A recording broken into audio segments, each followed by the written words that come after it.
They are talking about you right now. Somewhere, in a conversation you will never hear, your name is being said. Maybe with respect, maybe with contempt, maybe with a laugh that has nothing kind in it. And here is the part that should disturb you.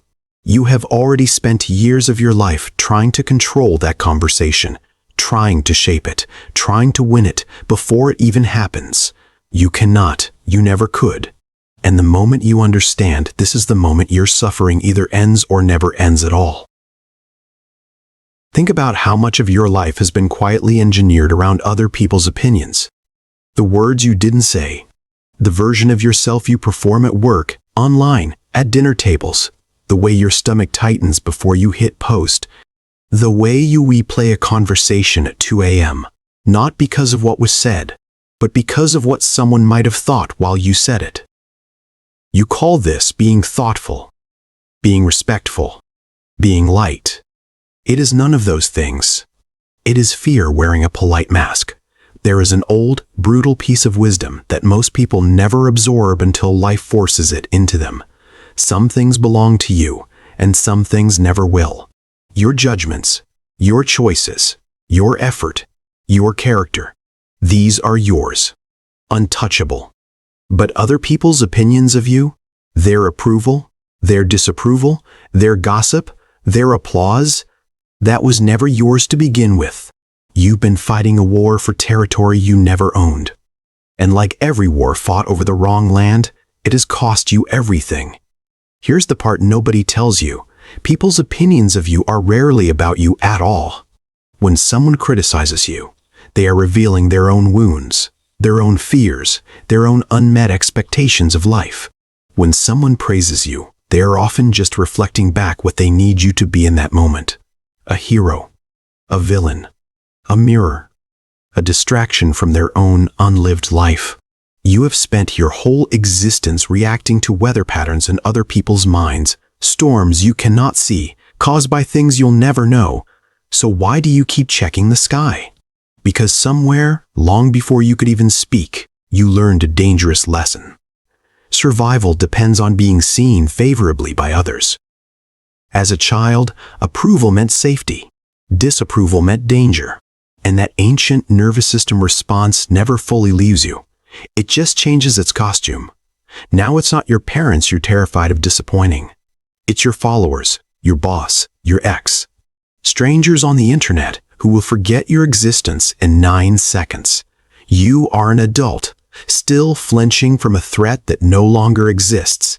This is where it gets darker. Some people know this weakness in you. They know that your need for approval is a leash, and they hold it, gently, smiling, while walking you exactly where they want you to go. The coworker who subtly shames you into overworking. The friend who weaponizes guilt disguised as concern. The partner who controls you not through force, but through the threat of disappointment. They don't need chains. Your own desire to be well thought of does the work for them. Ask yourself, how many decisions in your life were made not from your values, but from your fear of being misunderstood? That's not weakness.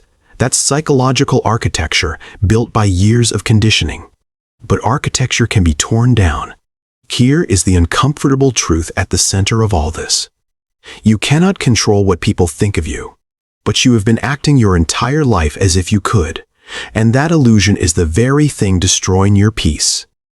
Let that sink in, not as a defeat, as liberation.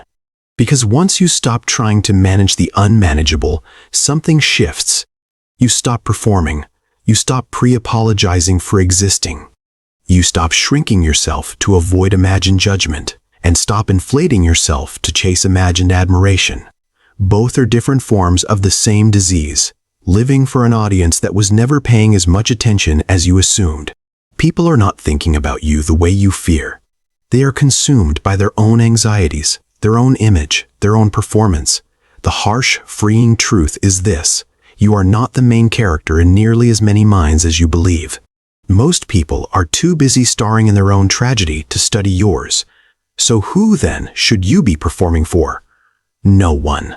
You live for your own judgment, your own discipline, your own integrity. Not because you stop caring about others, but because real respect for people means engaging with them honestly, not manipulating their perception of you. Real strength isn't being unaffected by people. It's choosing your actions from principle, regardless of which way the crowd leans that day. This doesn't mean becoming cold. It doesn't mean disregarding feedback or wisdom from people who genuinely know you. There's a difference between opinion and truth. A friend telling you that you broke a promise is truth. Examine it. A stranger calling you ugly online is opinion. It has no weight, no evidence, no stake in your actual life. Learn to separate the voice that wants to help you grow from the noise that simply wants to feel powerful by tearing you down.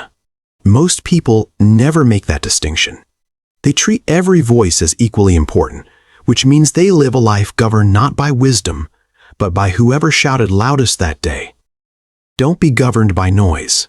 Here is the breakthrough most people never reach. The people who seem the most free, the ones who walk through criticism, rejection, even hatred without crumbling, are not numb. They feel everything, but they have placed their identity somewhere opinions cannot reach. Their worth isn't rented from the crowd. It is owned. This is not arrogance. Arrogance still needs an audience. This is something quieter, harder to fake, and far more powerful: self-possession. And self-possession is terrifying to people who thrive on controlling others through approval and shame. A person who doesn't need your validation cannot be manipulated by withholding it. A person who isn't afraid of disapproval cannot be threatened by it. This is why those who master this truth often become targets, because their freedom exposes everyone else's chains. Are you ready to be free, knowing freedom invites attack? Because here is the final, unbearable truth. The moment you stop seeking approval, some people will punish you for it. They will call you arrogant, cold, selfish, not because you've changed for the worse, but because you've stopped being controllable. Expect this. Do not let it pull you back into the cage. The dark truth about other people's opinions is this: they were never a reflection of your worth. They were a tool, often used against you, sometimes by accident, sometimes with intention, to keep you small, compliant, and afraid. You were never required to accept that tool. You can put it down today, not by hating people, not by becoming indifferent to the world, but by finally understanding the brutal, liberating law that governs all human peace. What others think of you is none of your business.